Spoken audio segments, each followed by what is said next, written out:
اللهم صل على سيدنا محمد وعلى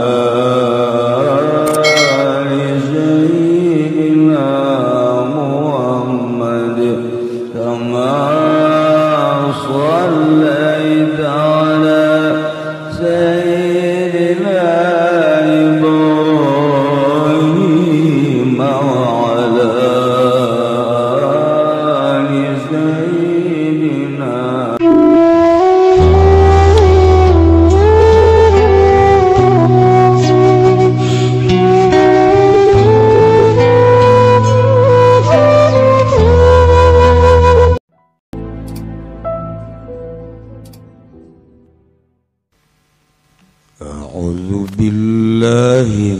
الشيطان الرجيم بسم الله الرحمن الرحيم Wisanulan dan sunahkan li muridha kade wong kang ngarepakeun jadi sulahkan lalayu sila apa yang tak orang hilangkan ya murid syarahu ing rambut ya murid wala zaplahulan ora ing kukun ya murid biasa zilhijjah ing dalam 10 zilhijjah hatta yudhya malah-malah gawe kurban ya murid wa ayat baha binafsihi lan nyantah jumlah ya murid ing dia kalawan awak ya murid wa illa lam ya babi nafsihi fal yashhadu maka beci kehadiran ya murid ing dia wala tasyu ila min ibilin wa baqarin wa ghanamin lan rasa yaudiyang saking onta wa baqarin lan sapi wa ghanamin lan wadus syahdu ibilin la yatana bisanati sadisati lan udisharati onta iku anta manjingnya ibilin dalam tahun kang kaping 6 Baqarin wa mazin nabi salisatillah Tawisyarat sapilan wedus kacang maiku tetep ing dalam tahun kang kaping 3 wadanin pisan yasilan begembol mahing dalam tahun kang kaping 2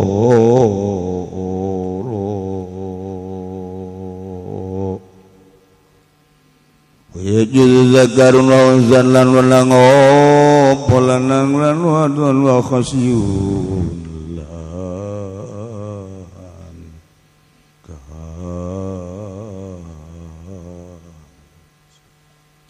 wal bahir wal baqaratu ma min sabatin wa syatuman wahidin lan utawi ontalan sapina kutup saking syatuman wahidin lan udai wadus ikwan wahidin saking kang sewiji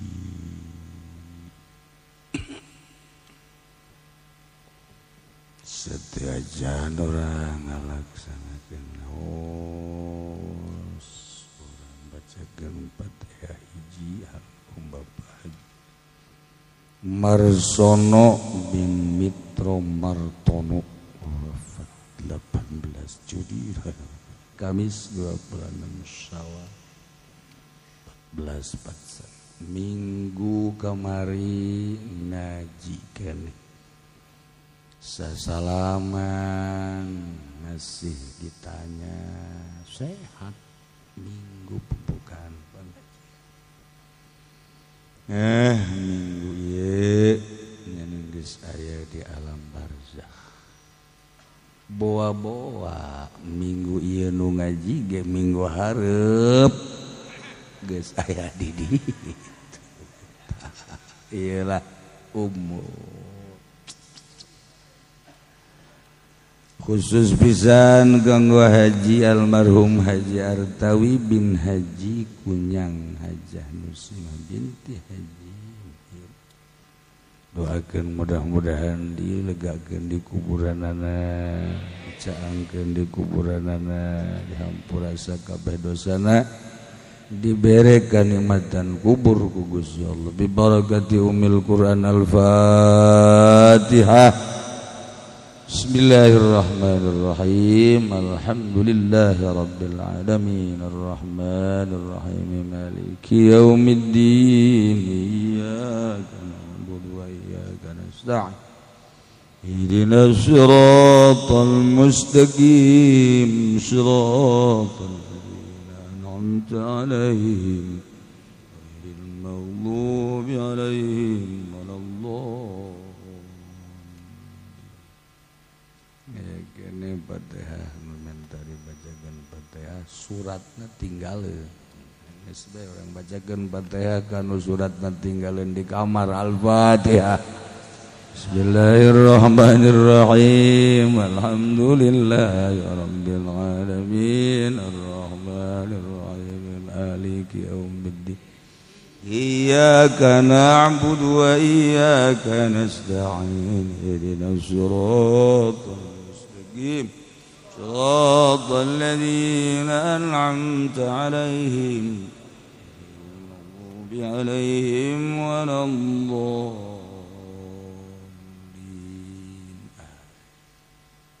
Jeung pangeran mau babari. Amun surat cinta ese. Ya surat kitu batu Allahumma maha segala-galanya. Ulah boga pikiran di surat makan di kamar aya surat kondang. Ya babari jeung Allah asal urang boga kayakinan mungkin yakin nimbulkeun yakin teu babari komo urang ka Allah kos nu teu yakin ka deuleuhna sigana we dekopeah mancrit tapi keyakinanana kurang. Bahkan bisa disebut eueuh jelema anu masih keneh dagang teu boga keyakinan, jelema anu tadi teu boga keyakinan, jelema anu kututang koteteng teu boga keyakinan. Cak saha cak Ibnu Athaillah cak Tuan Syekh Abdul Qadir urang mah yakin syariat ayas yakin keluar beti majlis leungit yakin emang dah kuat yakin teh babari diomongkeunana hese dilaksanakeun dirasakeunana yakin bagian rasa kurang wae gara kutak-katik ilmu yakin we unggal poe kiai teh macaan kitab putar atur rukunan teh ngaranna ilmu yakin paeh masih keneh loba kabeung berat. Namun geus ngarasakeun naik karak rada deres keyakinan teh omok datang ke hakul yakin naik ke ainul yakin ge geus rada bagus. Kadeuleuna kumaha cenah kiai nu boga keyakinan jeung nu teu boga keyakinan atuh katempo jelema nu boga keyakinan makan jelema nu boga rasa. Kadeuleuna istiqomah kadeuleuna anteng teu ka makhluk teu ka dunya hiji bae Allah aju karasa dekeutna Allah karasa barengna Allah deuk teh yakin kumaha lamun geus dibere rasa deket jeung Allah deuk teh yakin kumaha lamun geus dibere rasa bareng jeung Allah Masya Allah. Saya ngaji-ngaji teh urang teh hayang datang kadinya nu sebenarnya mah. Ngaji rukunan mah segala rukun wudu datang ka poho deui kuan. Pun salat. Eta penting tapi tambah cangkang. Supaya mantap ibadah ka Gusti Allah teu lurak lirik dina aya penggede-penggede teu boga bae pikiran mere moal tah. Panyakit kiai penggede-gedena eta. Selain sugih biasa rada kandel. Ieu kiai kudu digantung bos kieu mah. Aju bae neangan cara kumaha dan kumaha. Naikeun derajat dunia yakin yayasan belah jangan ngaji kieu bae mah ieu mah ortodok eta geus teu boga kayakinan teh kiai kos kiai nu boga yayasan mah tah kiai nu non yakin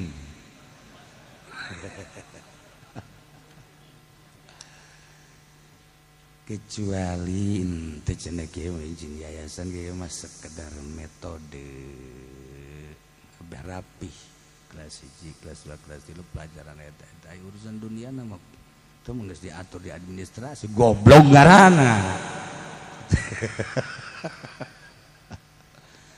Jujur ya tuh bagus pinter ngelehkeun kepinteran segala-gala bahasa Inggris, bahasa Arab, bahkan bahasa Chinese dia bisa nganjang ka Allah ngambang sakitu doang pinter bapak pinter cek wari nagara mantak acak-acakan jadi jere dicekal ku jelema pinter mantak nagara rada acak-acakan rada aing sabaraha kali teh ngomong radanya maksudna dicekelna kudu pinter tapi teu yakin beda. Pinter rek ngadu naon urang jeung DPR. Ayo coba. Tapi teu yakin. Seperti eta. Tuh. Eta mah keur contoh doang, contoh teman contoh teman. Teu maksudna naon, teu maksud contoh. Aing kunaon kitu nya? Aing heran ka awak aing.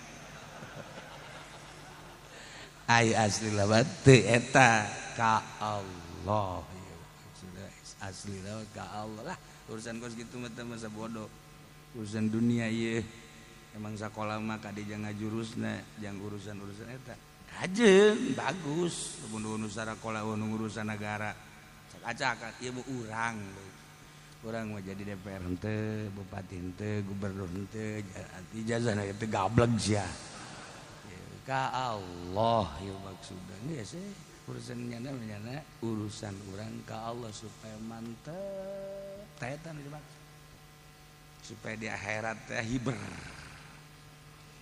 dibawa ka neraka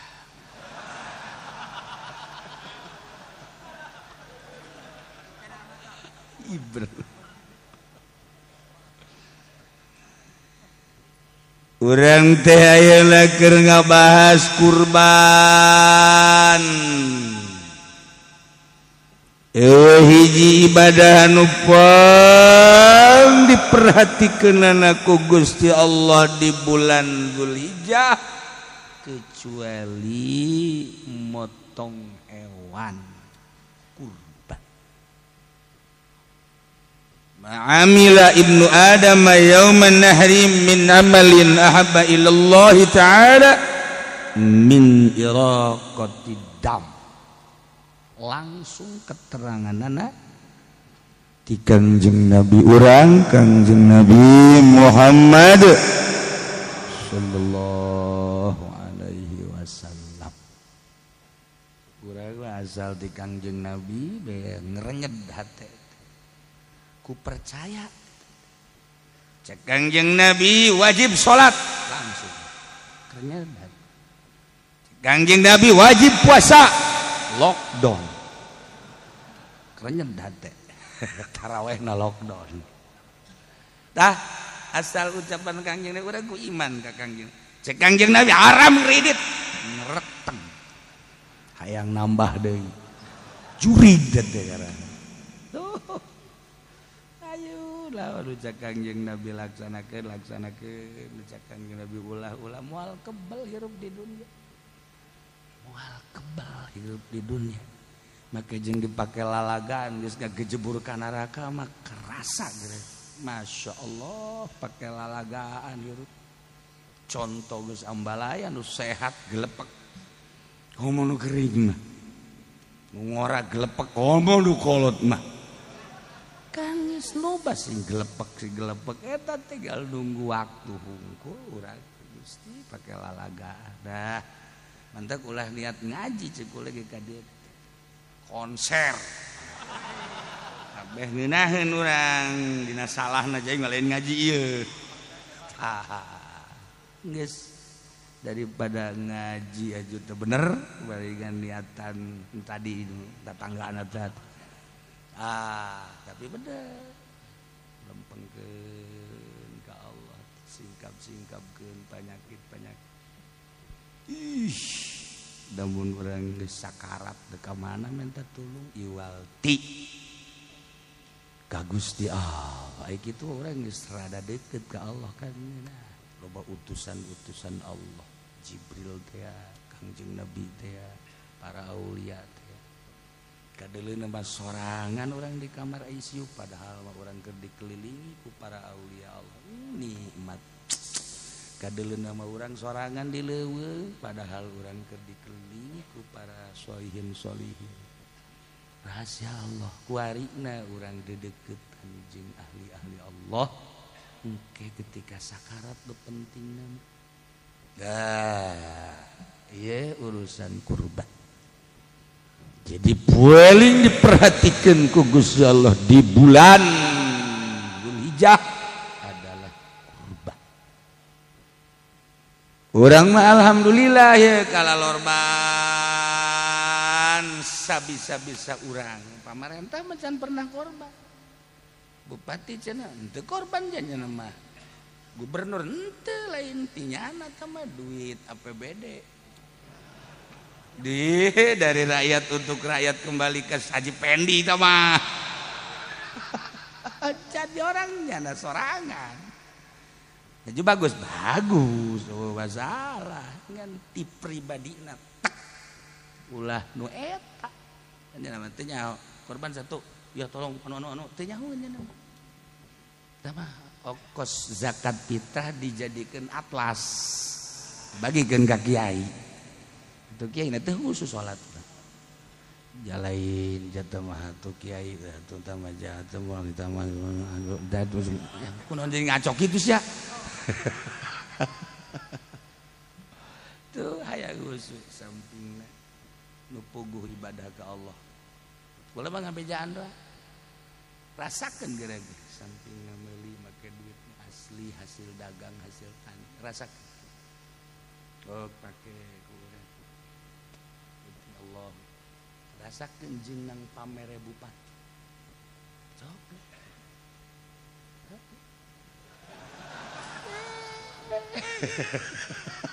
ayo ngabejaan doang coba ge karasa ieu mah teu dibere marah sia bupati cenah ye sakira teh ku pelit-pelit teuing pugu keur dijagaan ku Allah kiai lamun geus ngarasa pelit ka bupati mun teu mere kiaina nu belon bupatina mah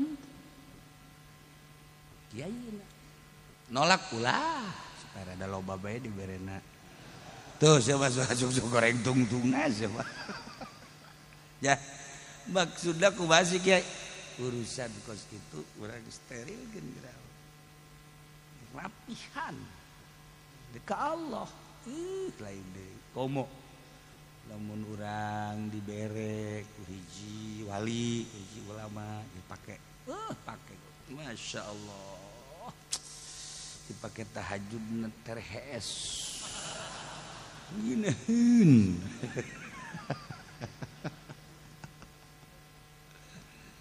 nah iya urusan kurban nya jadi eueuh hiji pagawean boleh dipake karesep ku Gusti Allah kibatan mencit hewan kurban bolak-balik hadis Kangjeng Nabi apa nancem di hati urang pang bloon jelema di bulan haji boga jang meuli domba boga jang meuli hewan tapi teu korban eta mah ablaul bloon pang bloon ulang ngomong sia bloon men kuluhum batur mah balalener illa halatati yaumal qiyamati biquruniha wa azlafiha ke bakal datang korban teh ranggae berikut naon kadang-kadang lu gede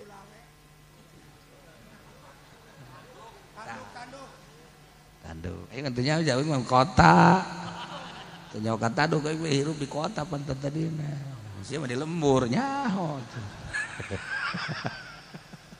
aduh lah ceker Masya Allah kabita mapakeun ka urang terbayang-bayang coba ke urang rada dibayang-bayang ke urang kiamat rata ganti tanah muncul urang Gusti Allah kuharikan loba tatangkalan engke mangeplak tatangkalan urang keur cerita di Mesir bae ge cek Timur Tengah antara gitu naon ngaranna eta Mesir aja leuk di lahan ka ditu batu ka dieu batu ta eta engke mah rata urang muncul panon poengan sagala dibayangkeun Masya Allah urang entak Sayyidina Abu Bakar mah Abu Bakar Siddiq radhiyallahu anhu bayangna nanti bahagia anjeun manuk cek Sayyidina Abu Bakar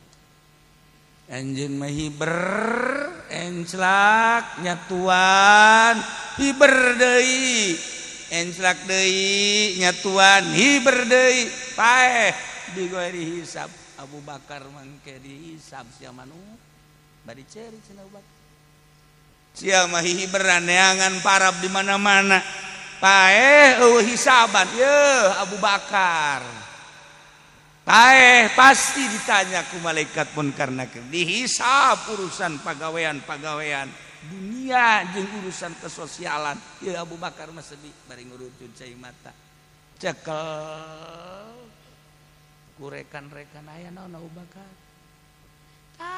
manuk ngeunaheun hiberan paeh masalah ieu Abu Bakar segede Sidina Abu Bakar anu lamun keur zikir ngagolotrokna teh kadenge suara golotrok kolbu Abu Bakar teh sekitar bangsa 30 kilo Sina Ibrahim Kang Nabi Ibrahim mah 60 kilo ngagolotrok golotrok urang kos urang bae lamun hayang motor teh teu kabeuli golotrok eta kan urang ge sarua gogolotrokan di dieu teh masyaallah naon nu kudu dijual naon nu kudu diojol naon ujung-ujungna naon nu kudu dipaling pan tolol golotrok pan di dieu ya Allah kaum lamun hayang awewe haju urang bogoh nyana bogoh ya Allah tama gogolotrokanana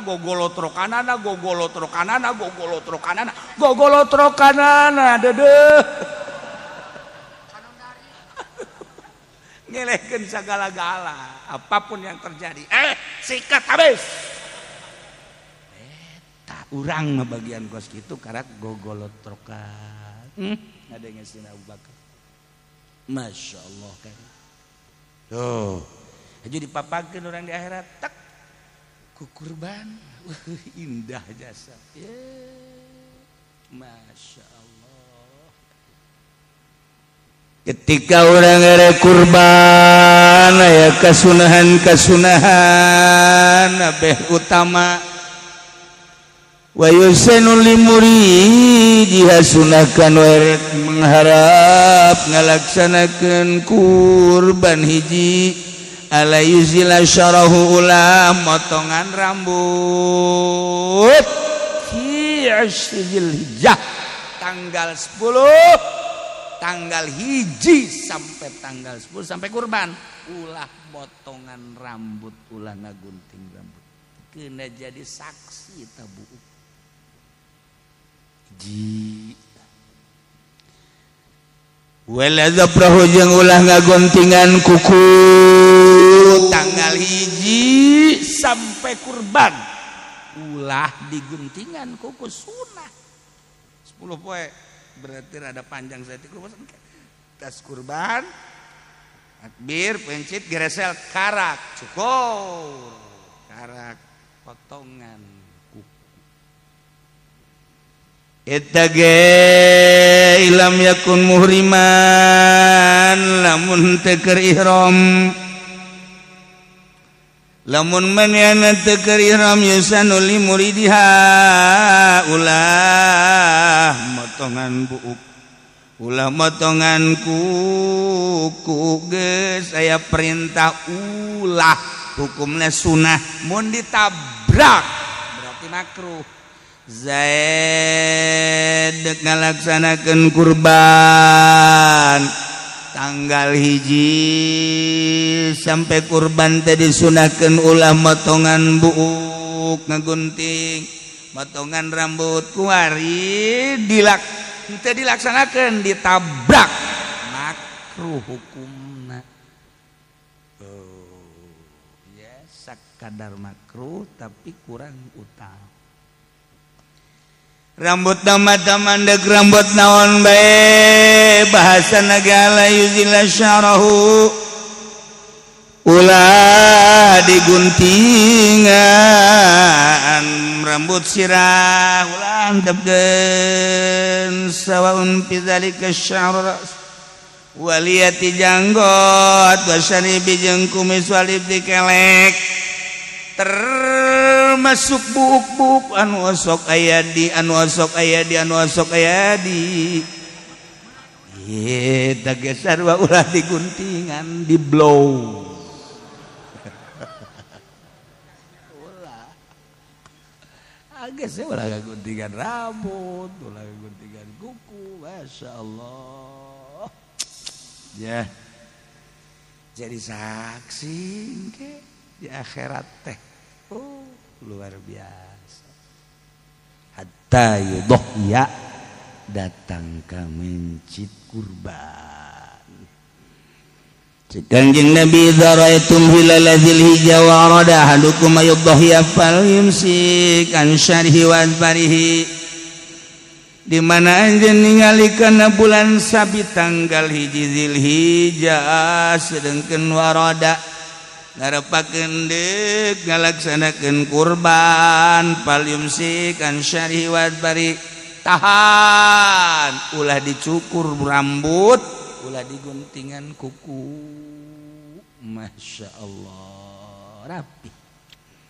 badak keur leutik mah urang keur leutik ke kula keur leutik mun aya nu kurban datah embe dibawa ka kiai tas dipandian rapi aju luhurna dibungkus maka kain putih nu bogana mawana nampan dina nampan teh kaca sisir gunting silet nah eta dibawa ka imah kiai tuh wanita sebenarnya tuh kos gitu kolot baheula mah jadi kos kitu tah mawa teh padahal mah lain kita dibawa ka imah kiai nyana siap ke tas dipencit aju nyana ngaca ngagunting terus diguntingan kuku bersolek lah ieu mah lain baheula mah dibawa ka imah kiai na aju nu loba nu korban aya 20-an atuh kiai aju jualan kaca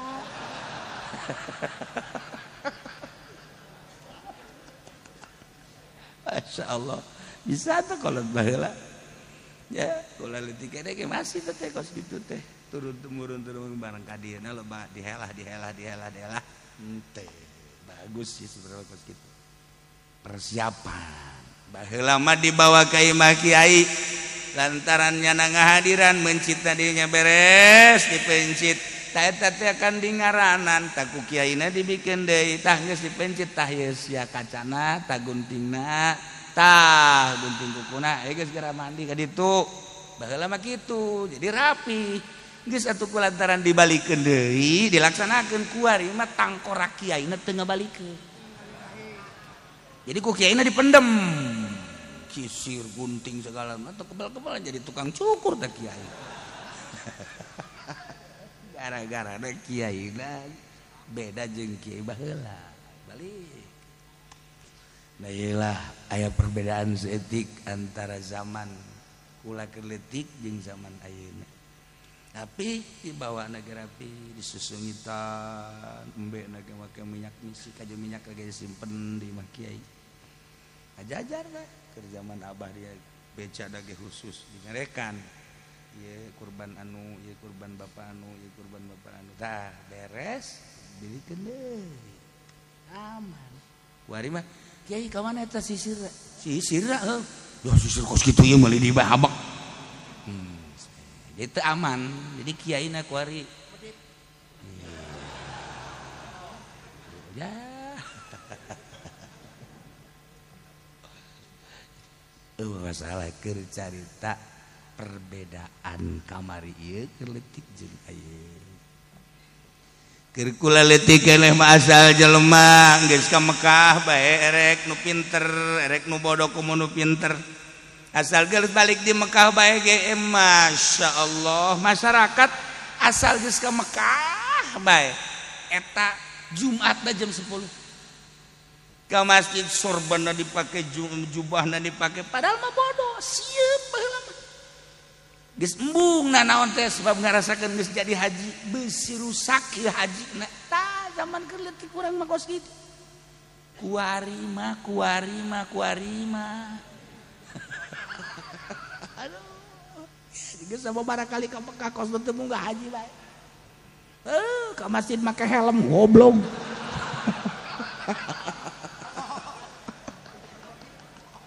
kadang jadi hoti bah teu beres sia sakena gegeraan bae masyarakat seserian mah lain ngadengekeun khutbah seserian naon sia ngaca bos orang make helm gegeraan eta gara-gara khotib anu sok dibayar di kota kos kitu kejadian kepohoan gegeraan bae ke helm sudah ya kurangnya gua dilaksanakan ya ingat-ingat gua ya bagi anu ndek korban di bulan haji sagedeung deui hit haji tanggal hiji ulah nyukur ulah ngegunting kuku siapkan naon kitu ngaranna kepasrahan urang ka Allah kurban nu paling hese mah lain kurban hewan horenganan kurban nafsu lamun di syariat ba kurban teh kurban hewan mencit hewan tapi dina ilmu tasawuf mah nu paling berat teh ngorbankeun nafsu kahayang urang teh ieu teh dikorbankeun sehingga ulah ayana naon hiji bae Allah ta eta korban eta mah hese urang mah kan teu daek ngorbankeun urang hayang baju teu daek dikorbankeun hayang baju nu harga 500.000 hayang samping nu harga 5 juta bau teu daek dikorban-korbankeun da ku urang korbankeun ganti tadina tamer ganti gajah lari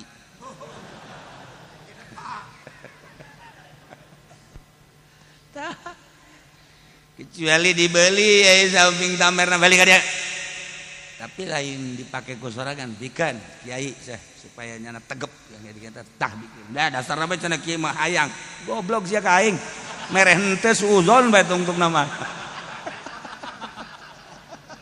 emang nusok ngomongkeun mah nu telek mere ieu. Tah ustad tah karunya tah saat urang dagang ya. Kemudian boga nah supaya nyana rapih ya kadeuleut tegep ka ustadanana beulit amer dikeun kadenya nyana nama gajah lari.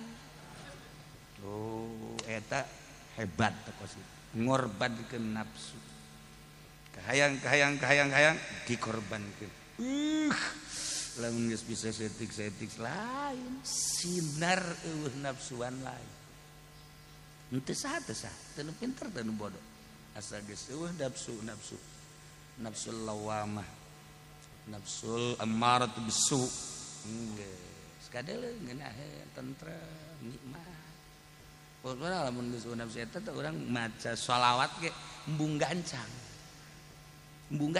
kan nafsu Allah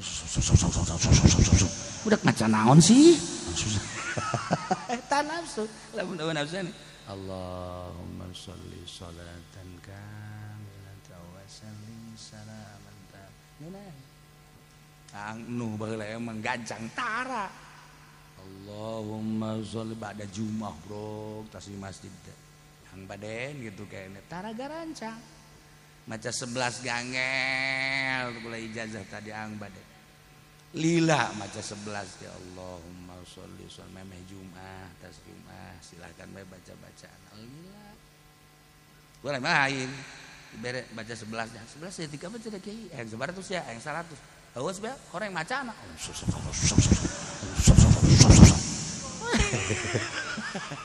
baca laut sih tapi teu maidokeun make nafsu ngakos kitu ke lamun geus teu make nafsu karak Allahumma sholli sholatan kamilatan wa sallim salaman taman ala sayyidina Muhammad teu make nafsu karasa ngeunaheun maca sholawat engke urang renungkeun keagungan Kangjeng Nabi renungkeun mantak berzanji teh lain sakadar dibaca tapi direnungkeun akmalan nasi khalqa wa khuluqan zati wa sifatin saniyah marbu alqamati abyadallahu musharraban bihumrat zaga batin hilaliyah terus kurang di naon kitu ngaran dibayang-bayang ka mulyaan Kangjeng Nabi wa innaka la ala khuluqin azim lain sekedar dongeng-dongeng tancepkeun ka jero hate baca ketika maca sholawat eta tah ke naon kabagusan Kangjeng Nabi kehebatan Kangjeng Nabi renungkeun di jero hate bari maca sholawat Allahumma sholli sholatan kamilatan wa sallim emang dititah kos kitu ditoriko mah kos kitu tangke langsung urang kabayang Kangjeng Nabi bisa kapanggih mimpi minimal entak lamun urang maca sholawat haju reup HS eta hebat kena ngimpi atuh lamun teu HS bukan mal ngimpi barang masa kakarak tilu da geus heuai asana ngimpi aing ya Allahumma sholli lain ngimpi paeh mah budak ya sok baca sholawat ulah pake nafsu haju bayang-bayang jero kolbu engke karasa ku sorangan karasa ku ulah asal baca sholawat ya Allah ngan eta kikituan teh babari ngomongna hungkul orenganan kudu bari dikorbankeun nafsuna ulah kahalangan tetep lamun aya nafsuna mah moal ngeunaheun tapi lamun geus dipiceun nafsuna maca sholawat masyaallah batur menang 1000 urang menang 10 tapi 10 eta nilaina leuwih tibatan 1000 geus kitu ku ari urang kana nilai ya Allah urang meuli beas sakarung tapi bulog jeung 10 liter Cianjur atuh barengan iya Cianjur 10 liter daharna ge ngan 2 comot mah geus tapi sapiring ngan 2 comot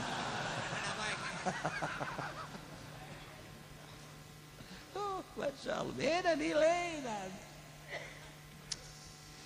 nomor kedua lawayat bahabi nafsihi jeung disunahkeun mencit korban teh ku sorangan ya Allah ku sorangan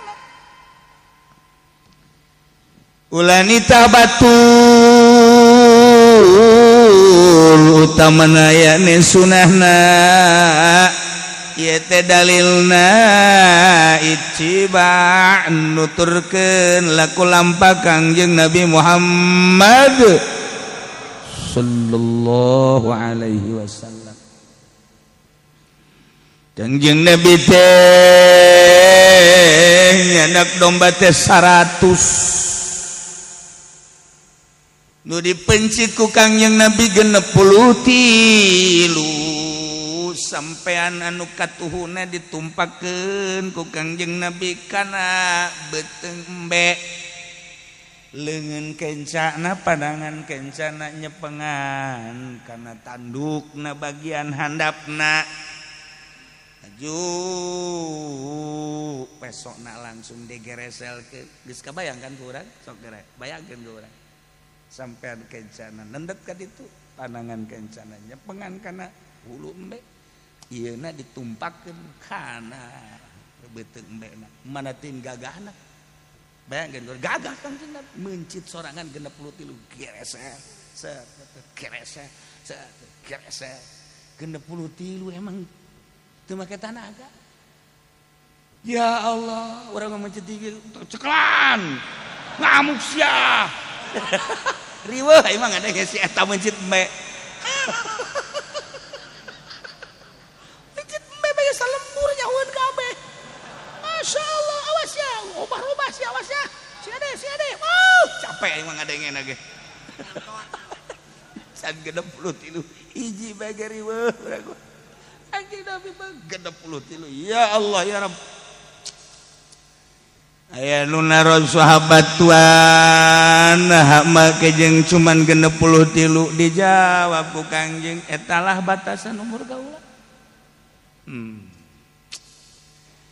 nu mentek dina ayat iza jaa nasrullahi wal fath wallahu alam bimuradi iza jaa nasrullah di mana datang nasrullah pitulung Allah wal fath jeung fath eta teh di tafsiran eta adalah pitulung Allah dibukakeun hijab ku Gusti Allah terhadap Kangjeng sehingga Kangjeng apaleun kana ajal iza jaa nasrullah di mana datang pitulung Allah ajal nyahoeun apaleun Kangjeng Nabi ajal teh geus dibukakeun ku Gusti Allah 63 umur teh mantak mencit teh 63 apal segala rupa mantak di akhir ayat dibaca al yauma akmaltu lakum dinakum wa atmamtu alaikum nikmati wa raditu lakumul islam selesai berarti Sayyidina Abu Bakar menangis sesajen makan teh si Abu Bakar menangis urucu cai socana teu kataha sahabat nu sejen ge ceurik di sarua orang ditanya saya ceurik naon ceurik bae mah nuturkeun Abu Bakar cenah maksudnya teu apa jadi latah daros ka Abu Bakar ajeun kunaon ceurik sih dibacakeun ayat eta manemangan sakadar ngadenge zahir ayatna be gitu pan meureun geus sampurna dakwah Kangjeng teh al yauma akmaltu lakum dina poe ieu akmaltu lakum wa atmamtu alaikum selesai berarti dakwah aya selesai dakwah teh ka mana Kangjeng nu teu kuat ge kula pepegatan jeung Kangjeng anu ayeuna babarengan ka dieu ka ditu harta perang nanya ieu nanya itu dijawabna teh langsung wahyu isuk pagi eta di mana Kangjeng geus teu aya jeung saha kakarak sahabat teh heueuh nya ceurik beneran ieu tah otak cerdasna Sidna Abu Bakar Siddiq ya Allah ya Rabb urang kuari aya keneh jelema-jelema tanyain di lembur urang engke geus eueuh aya keneh kiai anu make tanyaeun anu lurus engke geus eueuh ketika urang ngarandap ka dinya heueuh nya baheula mah aya abuya baheula mah aya Ki Bustomi baheula mah aya Ki anu ayeuna kesulitan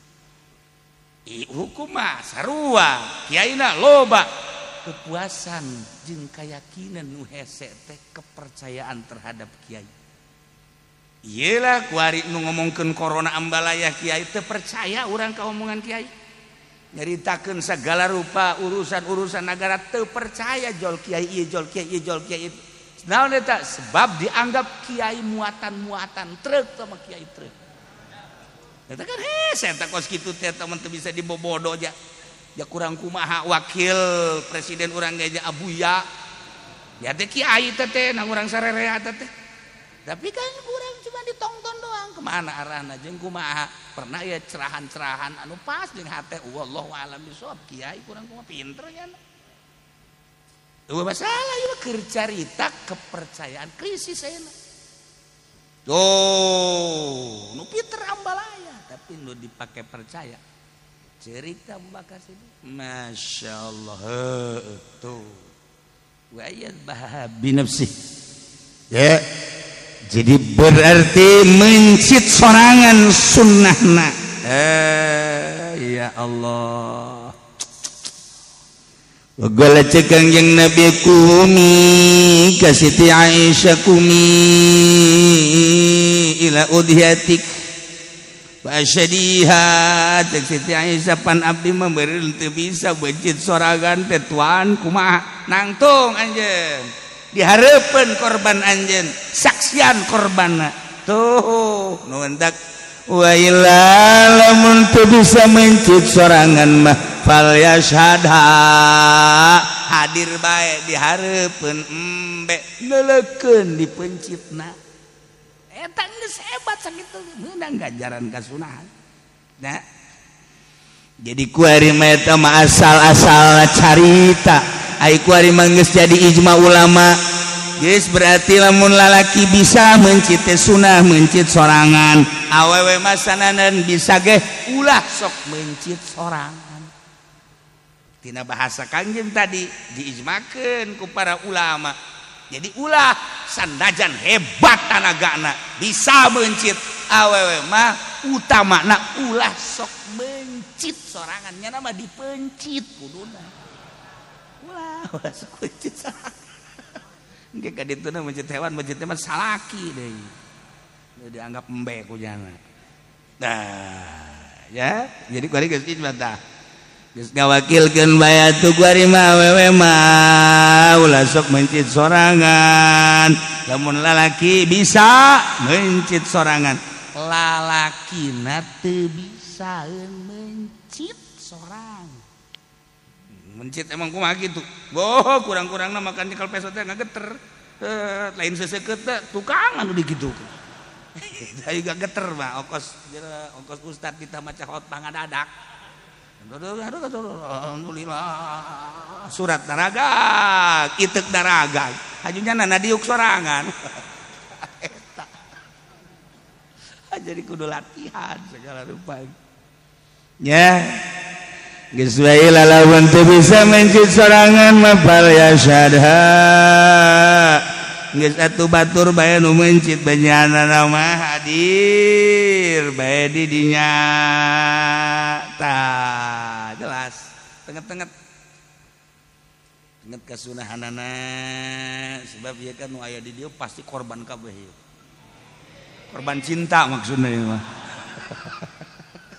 korban lah ya Allah urang kudu boga pikiran nyaho datang nyaho moal aing karbaran hareup rugi aing lamun teu korban ayeuna kudu boga pikiran kitu geus kuari tinggal sabaraha sebulan deui berarti hayang boga duit tarolah mun meuli anu 5 juta sabaraha yang celangana lamun boga lamun hayang meuli nu 2,5 juta berarti yang celangana sabaraha kuari tuh kan lamun hayang meuli nu lah penglitingna 2 juta hayang meuli nu harga 2 juta kuari sabulan deui tah berarti sapoena sabaraha duit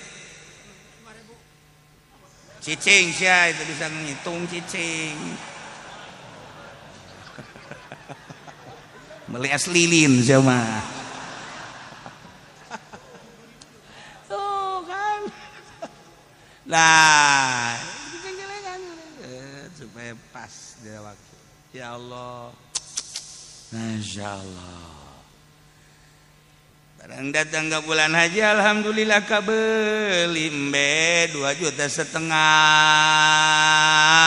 bawa kurang tegas hadiran kurang itu bisa mencit kak cak pamajikanna naon korban geus bawa geus tapi kula ieu rasana teu ngeunaheun hate mun kunaon ka naon maksudnya itu korban geus bawa berit 2,5 juta sesuai jeung eta lah nu penting mah anjing lah ka naon sia teu kongkorong kula leungit ka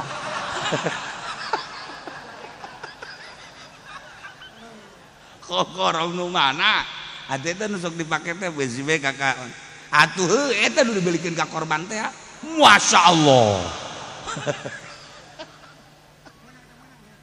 atuh kakak neangan duit hese kontrakan jatuh kuari teh dibalayar goyana lockdown ya jualan hese atuh lah tuh ngajual kongkorong mah nu babari eta kak kejadianna korban kakak atau korban kula sih sebenarnya loba omong lah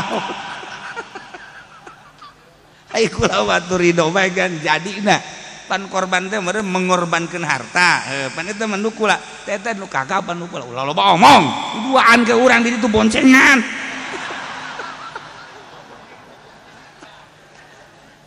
aduh geus tah kos kitu bantu kata deui saboga pamajikan kitu kan ngeunaheun tarariis perasaan lamun haju kokoprak je ngeunah bae di dinya korban kongkorong eueuh ya kokoprak ya deus lamun lain kana tarang maka tarang dikitu-kitukeun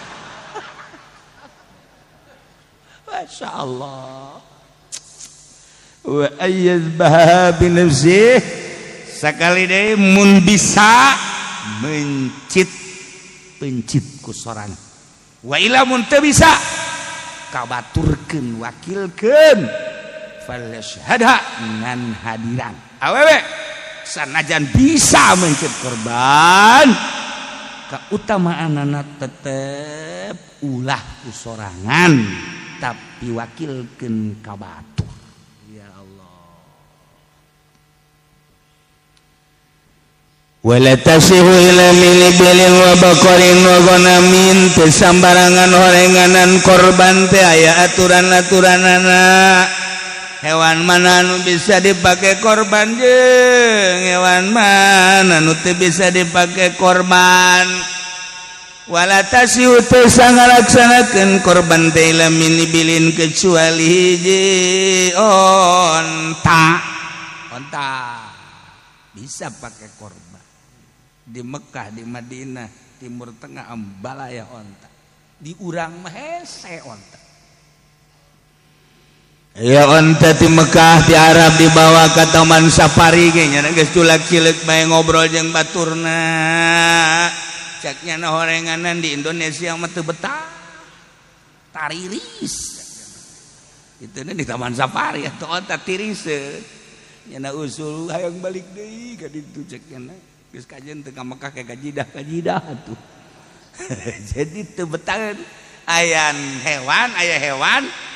hewan anu teu betaheun cicing di negara nu tiris atau tropis secara urang hayangna di nu puanas bae hewan teu betaheun nya naon sabaraha kali taman safari teh gede onta teh kekuatanana paling ge tah sebulan 2 bulan kuru mesti dibawa deui ka ditu setelah dicek horeganan ieu mah hewan kuduna di negara nu panas dah kebo pernah dibawa ke Mekah sarua culak-cileuk bae waroh cak eta teu kuat urang ngeunaheun di Kendal cak nya di Kendal di kawaron mantap cak nya jang gupak aya ieu we jang gupak cak nya hese teu betaheun kebo di negara Mekah jadi manusia ge sarua okos hewan bahkan nu paling unik aya hiji hewan anu betahna teh dihandapeun batu nu batuna teh dijieun hau kecoa eta kecoa mah nama betaheun jasa dihandapeun batu na teh panas tapi betahnya eta di dinya ya Allah ya Rabb iku Allah teh geus dibere kabetahan kecoa betahna di handapeun batu di nu panas puanasna teu kira-kira hau di dinya aya nu kudu di negara nu tiis bae, aya nu kudu di tropis bae, aya nu kudu di tiris bae. Allah nyiptakeun hewan seperti eta, manusia ge sarua. Urang dibawa ka Maroko waktu zaman tiris. Itu kena di Eropa teh saeutik. Lantaran tiris nu pohara jasa loba nu pae akibat katirisan orang luar, orang itu naman teh. Kitu kena panas anu menjadi-jadi. Urang lamun di kutub eta teh kapan panas 0 derajat. Nah, nu mantak di ditu teh dengan alasan tiris, maka arak putih, arak hitam eta teh dikembangbiakeun supaya nyin panas kana awak. Daging kuda panas. Di ditu mah dikonsumsi lantaran panas. Daerahna tiris. Tah, ai di urang mah kuari di urang tropis sedang negara sadunia paling ngeunaheun di Indonesia. Sadunia ieu mah. Di negara mana atuh mun ngeunaheun panas tiris teuing di negara batur mah. Di Indonesia mah masyaallah. Hayang rada panas keluar, hayang rada tiris nyuhan dihandapkeun tangkal buah. Ya, bari ngarokok ieu. Ya Allah. Barang di deuleu teh itu teh hudang-hudang katimpah buah horeng. Negara nu paling ngeunaheun tibatan Indonesia Malaya. Tok jaglag. Di Mesir. Biasa bae. Geus puguh urang Mekah Madinah, lamun lain ka Kangjeng ka Baitullah wallahu alam. Keur carita negara ieu mah. Maroko gitu kene, Yordan gitu kene, Uzbekistan. Teu aya anu nyaman rarasaan teh di bidang cuaca baheulanan, di bidang makanan ge sarua. Di urang mah hayang naon atuh macem-macem aya atuh. Coba-coba di Moskow neangan itu naon kitu ngaranna. Ulah hese-hese somai bae. Malaya kajian goko mage di Moskow neangan somai. Hei, moal aya. Kuari mah di urang mah cilok. Aya ayo geura. Naon deui? Somai geus puguh. Aya deui naon deui? Cireng, aya deui. Naon deui? Ambalaya. Urang Garut mulu nyieun kos karena itu mah dulu.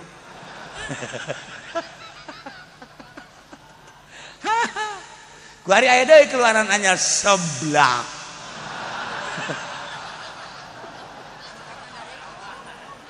Pasti para rungu ngaranna ge segala seblak, segala naon. Coba neangan di RRC seblak. Wah, sakitu negara maju ekonominya ge neangan seblak, seseleh urang di ditu. Di Indonesia mah nyieun-nyieun bae. Naon eueuh atuh. Geus pokona mah sorga. Tas di mana-mana orang asup ka Indonesia kakarak turun di kapalna bae geus jadi sorga. Masyaallah karim. Encan hasil bumi.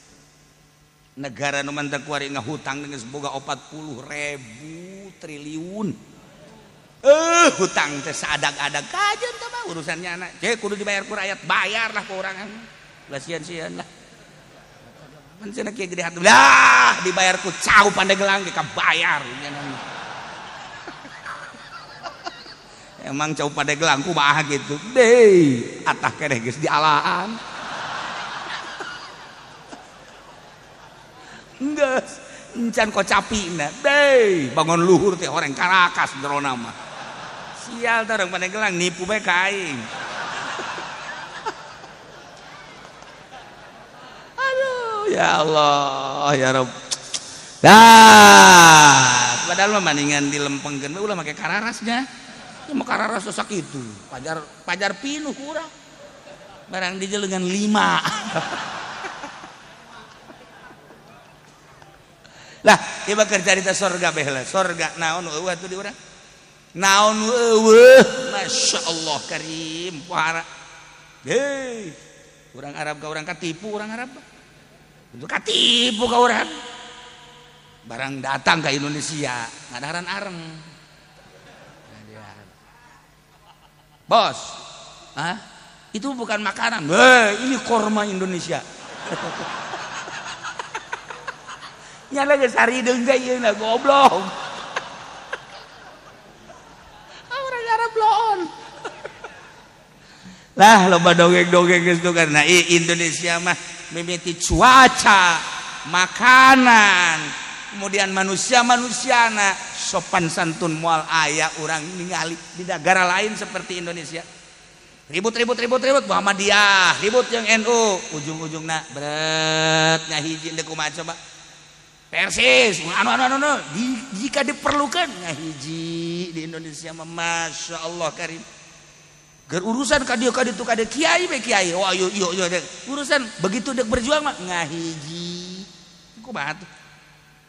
Kuari rancangan undang-undang anu sakitu poharana wah bahaya ya dihijikan NU Muhammadiyah Persis wabeh kiai Jawa Timur Jawa Tengah Jawa Barat siap kakarak siap doang geus ngageter.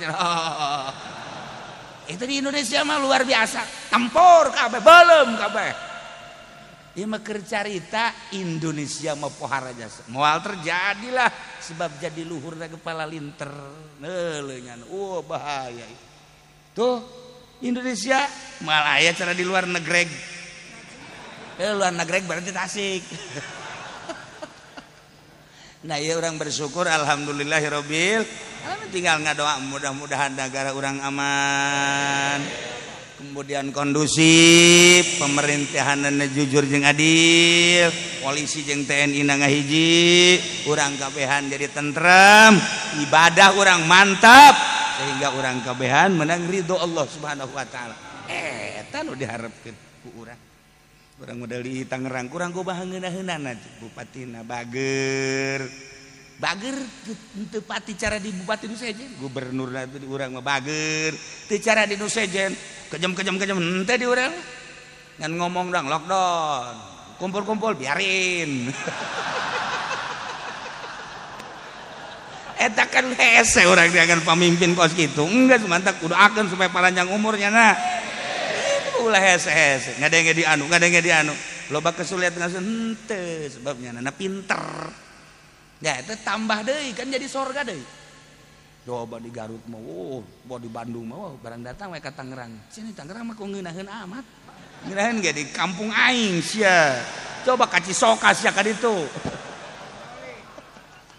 Tapi nu jelas mah amat. Orang tinggal bersyukurna dong hayu ibadah ka Gusti Allah teu kumaha.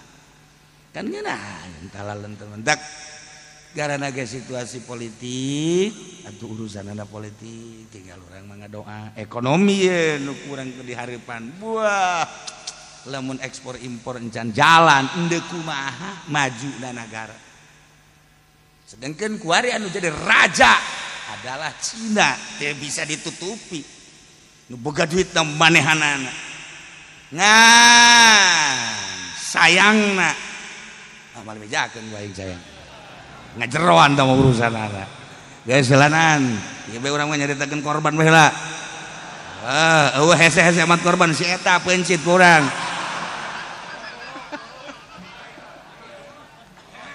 pala tasihu ila mini bilid desa korban kecuali onta bakorin jeung sapi wagona min embe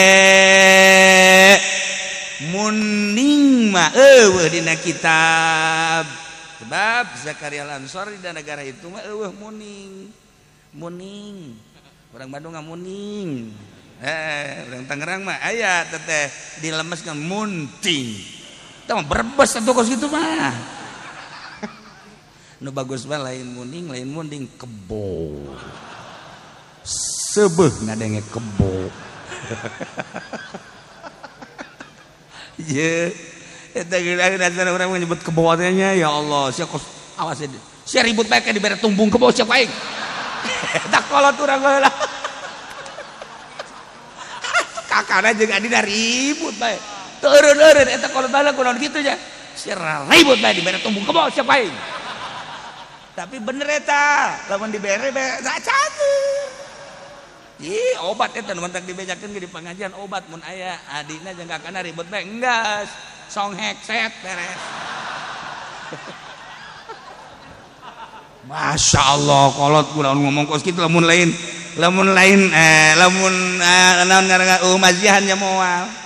Oh ngan lamun budak keneh lamun geus gede mah umur 25 ribut teh ulah tumbung kebo. Ah, mali teruskeun ku aing.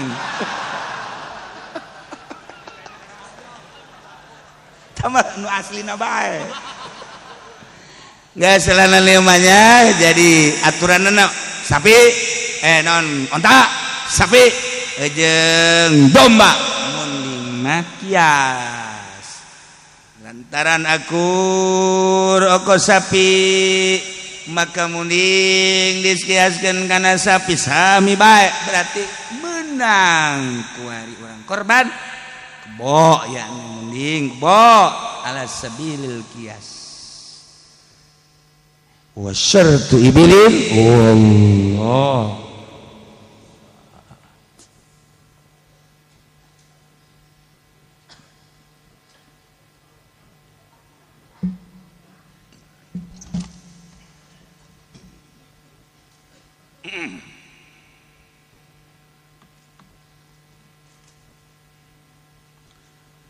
A'udzu billahi minasy syaithanir rajim.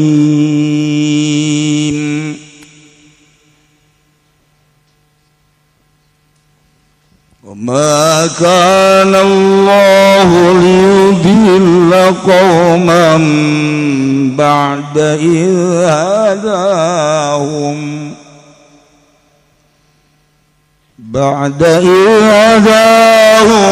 hatta yubayyina lahum ma yattaqun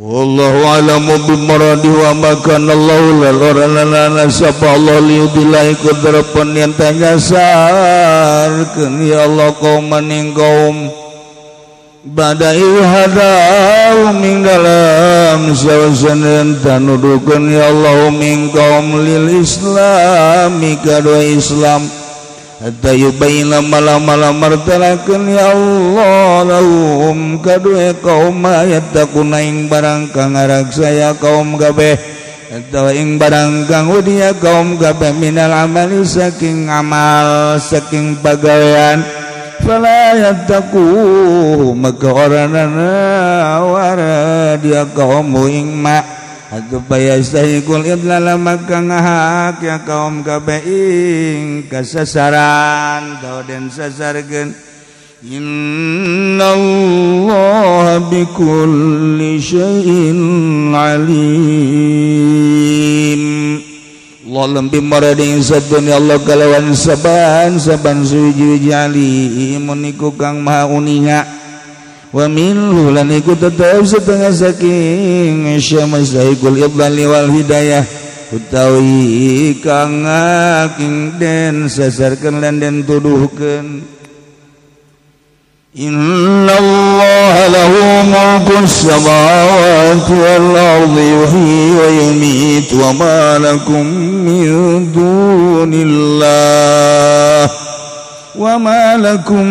min dunillahi min waliyyin wala nasir walam bimuradi innallaha insadun Allah lahu tetep kada Allah mulku samawati wal utawi kerajaan sakeh langit lan bumi lenguripakeun ya Allah yumi tulan ngamatikeun ya Allah malakum lan warana iku tetep kada sakabeh ayuhan nas wa eling manusia min dunillah saking salian Allah gari tegese salian Allah mi wali nopo kang ngarepe ya fadzukum minhu ngaragsa walikin sira kabeh saking Allah la nasir nanarana kang nulungi amnaukum kang hidayah nasirin sira kabeh andarari saking kamadaratan Allah andararihi saking kamadaratan Allah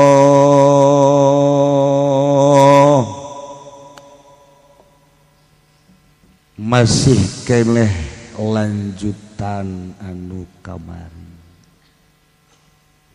tentang dilarangna Kangjeng Nabi Muhammad sallallahu alaihi wasallam beserta para sahabat dilarang maca istighfar mangmentakeun hampura lil musyrikina ka para musyrikin walau kadu uli kurba sanajan karabat kurang kumaha deudeuh jeung nyahna Kangjeng Nabi kanu jadi paman Abi Thalib tetapi dilarang ku Gusti Allah untuk membacakan istighfar. Allah bisi bajar Kangjeng Nabi hungkul anu dilarang teh tambahan ku sejarah Kangjeng Nabi Ibrahim alaihi salam. Wa makana istighfar Ibrahim li abihi illa am mau'idati wa'adaha. Iya, ternyata Kangjeng Nabi Ibrahim mangmacakeun hampura ka bapa anu kafir teh horega dan perjanjian dengan harapan roja ayuslima sugan we asup Islam bapa. Tapi falamma tabayyana lahu annahu aduwwun lillah barang nyata-nyata mah Kangjeng Nabi Ibrahim teh geus jelas tingali bapa teh horeng musuh Allah bimautihi alal kufri da mautna azar teh nu jadi bapa Kangjeng Nabi Ibrahim kufur atu tabarra minhu lubar Kangjeng Nabi Ibrahim teu pernah mangmacakeun istighfar deui teu pernah mangmentakeun hampura deui jelas berarti teu beunang ya Allah ya Rabb. Bahkan kabelah dia nama lamun urang erek ibadah ka Gusti Allah teh lain sakadar ulah mangmentakeun hampura ka para kafirin munafikin musyrikin dedeketan ge ulah heulanan urang dek ibadah ka Gusti Allah teh kade nu ngabarengan ka urang teh ieu teh kafir apa mukmin kafir jauhan encan mantep keyakinan urang ka Gusti Allah ulah sok babarengan jeung musyrikin ulah sok babarengan jeung kafirin ulah sok babarengan jeung munafikin mun urang hayang mantep keyakinan urang ka Gusti Allah ke geus bisa karak tugas orang mun dididik dina ilmu tasawuf bertorikoh ya otomatis kudu menghindar heula disebutna khalwah disebutna teh nyingkiran ulah uzlah mah serem teuing teh uzlah bau serem uzlah mau anak sapi bikang hayang ditoel uzlah sih kos gitu zaman kuari mah marodel uzlah teh HP di bawah dek WA-an goblok bertebal lain uzlah tuh jeung kekuatan jaringan tabah ai uzlah batu guys ulah aya naon da ulah make HP ulah aya naon geus ka Allah mandak sahapi muridinana kuari nek dididik torikoh teh jabaroga HP kabeh bahkan anu ngomong kieu kiai kula mah mun ka mamah teu boga HP sarua jeung teu mawa obor babeuy oh hara teh si kiai aduh pareueun obor sakena geus taluk da kana HP nu tasblang teh kos itu tagese akhir zaman ge sigana we hungkul horeganan jaringan makhluk baheula mah jaringan cukup be kolbu kurang nyaritakeun Mama Banjar, Mama Sobari, Mama Gentur, Mama Sempur, Mama Keresek cukup bae. Make ieu we.